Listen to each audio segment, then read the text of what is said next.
یتیم محلے والوں کی آزمائشیں یاد رکھو. کسی محلے میں اگر کوئی یتیم بچہ ہے تو وہ یتیم بچہ سارے محلے کی آزمائش ہے میرے دوستو.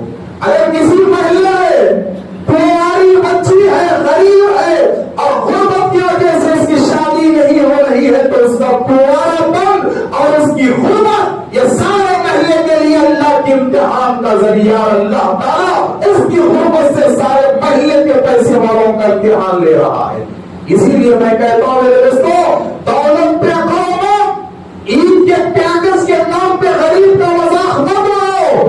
اور میرے دوستو اپنے دل سے یہ احساس نکالو کہ مسلمان کھجور کھانے پہ خوش ہوتا ہے، مسلمان روزہ کھانے پہ خوش ہوتا ہے.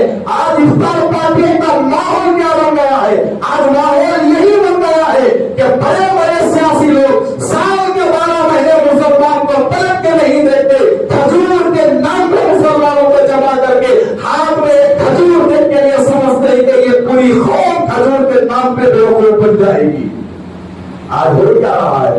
مگر میرے دوستو اللہ نے اسلام میں خیر و خیرات اور زکات اور صدقہ فطر کا اتنا مضبوط سسٹم رکھا ہے قسم خدا کی.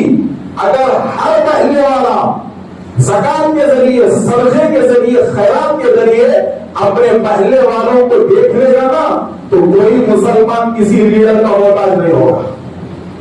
یہ حقیقت بات ہے. ارے ہماری ذمہ داری ہے ہمارے محلے کے یتیموں کو دیکھنے کی.